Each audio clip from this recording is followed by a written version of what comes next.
اعوذ باللہ من الشیطان الرجیم بسم اللہ الرحمن الرحیم السلام علیکم رحمۃ اللہ وبرکاتہ۔ سچی حکایات کے لیے ہمارے چینل ابراہیم امجد کو سبسکرائب کریں۔ حضور صلی اللہ علیہ وسلم کے ایک چچا جن کا نام عمران کنیت ابو طالب تھی۔ ابو طالب کی بہت سی اولاد تھی، جن میں سے ایک حضرت علی رضی اللہ تعالیٰ عنہ بھی تھے۔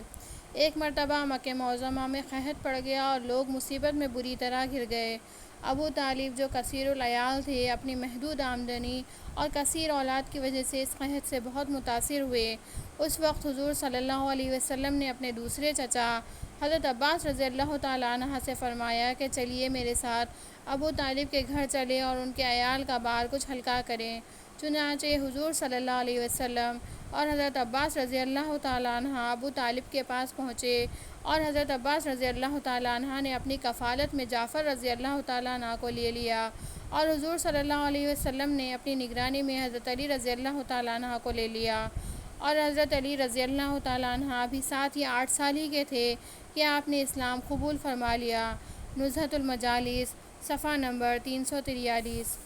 ایک دن حضرت علی رضی اللہ تعالیٰ عنہ مسجد کی دیوار کے پاس زمین پر آرام فرما تھے اور آپ کی پشت انور سے مٹھی لگ رہی تھی۔ اتنے میں حضور صلی اللہ علیہ وسلم مسجد میں تشریف لائے اور حضرت علی رضی اللہ تعالیٰ عنہ کو زمین پر لیٹے ہوئے دیکھ کر آپ کو اٹھایا اور آپ کی پشت انور سے اپنے دست انور سے مٹھی جھاڑتے ہوئے فرمایا، اجلس ابا تراب، مٹھی والے اٹھ بیٹھ۔ حضرت علی کو حضور صلی اللہ علیہ وسلم کے منہ سے ابو تراب کا لفظ کچھ ایسا پسند آیا کہ آپ کو اپنے اصلی نام سے زیادہ یہی نام پسند آنے لگا، اور علی کہنے سے آپ اتنا خوش نہ ہوتے جتنا ابو تراب کہنے سے خوش ہوتے۔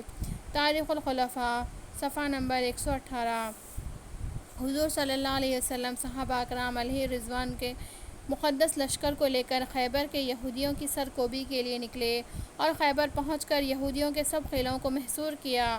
یہودیوں نے جب اپنے آپ کو قلعوں میں محصور پایا تو مجبور ہو کر قلعوں کے اندر بیٹھ کر ہی مدافعت کرنے لگے۔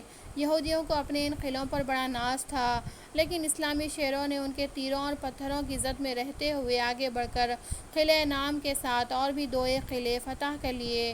پھر قلعہ خموس پر دھاوا کیا، چنانچہ یہ قلعہ بھی 2-3 دن میں فتح ہو گیا، اور اسی طرح مصب، تلھی اور سلائم نام کے قلعے بھی فتح ہو گئے۔ اب قلعہ خیبر کی باری تھی۔ یہ قلعہ سب سے زیادہ مضبوط تھا، اس کی فتح کے لیے بڑی کوشش کی گئی، مگر یہ قلعہ فتح ہونے میں نہ آیا۔ جب کئی روز گزر گئے تو حضور صلی اللہ علیہ وسلم نے فرمایا، خدا کی قسم کل میں جھنڈا ایسے شخص کو دوں گا جو اپنی خداداد قوت سے قلعہ کو فتح کرے گا۔ چنانچہ دوسرے دن حضور صلی اللہ علیہ وسلم نے حضرت علی رضی اللہ تعالیٰ عنہ کو جھنڈا دیا اور فرمایا، جاؤ تم اس قلعے کو فتح کرو۔ حضرت علی رضی اللہ تعالیٰ عنہ جھنڈا اور لشکر لے کر قلعہ خیبر کی طرف بڑھے تو قلعہ خیبر کا مالک مرحب حضرت علی رضی اللہ تعالیٰ عنہ کے مقابلے میں آیا اور کہنے لگا کہ تمام خیبر کو معلوم ہے کہ میں مرحب ہوں۔ کون مرحب؟ وہ جو مسلح اور تجربہ کار بہادر ہے۔ حضرت علی رضی اللہ تعالیٰ عنہ نے جب مرحب کے یہ الفاظ سنے تو آپ نے جواب میں کہا، سنو مرحب، میں وہ ہوں جس کا نام میری ماں نے شیر رکھا ہے، جو جنگل کے شیروں کی طرح مہیب ہے۔ اس کے بعد مرحب اور حضرت علی رضی اللہ تعالیٰ عنہ کا مقابلہ شروع ہو گیا۔ آخر حضرت شیر خدا رضی اللہ تعالیٰ عنہ کی تلوار مرحب کی سر کو کاٹتے ہوئے اس کے سر پر پہنچی اور سر کے 2 ٹکڑے کر کے اس کے بدن کے بھی 2 ٹکڑے کر دیے۔ مرحب خاک پر لوٹنے لگا۔ مرحب کو اس حالت میں دیکھ کر اس کے دوسرے ساتھیوں نے قلعے سے نکل کر مسلمانوں پر حملہ کر دیا، لیکن بہادران اسلام نے جان پر کھیل کر ایسا دھاوا کیا کہ یہودی ہمت ہار کے بھاگے اور مسلمانوں نے ان کا تعاقب کیا۔ حضرت علی رضی اللہ تعالیٰ عنہ قلعے کے پھاٹک پر پہنچ گئے اور قلعے کے دروازے کو پکڑ کر اس زور سے کھینچا کہ پل بھر میں اسے اکھاڑ کے الگ پھینک دیا اور سب مسلمان قلعے کے اندر داخل ہو گئے۔ مسلمانوں کی اس یلغار سے یہودیوں کے چھکے چھوٹ گئے اور قلعہ فتح ہو گیا۔ تاریخ الاسلام صفحہ نمبر 230۔ صدق اللہ العلی العظیم۔ وما علینا الا البلاغ۔ ہمارے چینل کو لائک، شیئر اور سبسکرائب کریں۔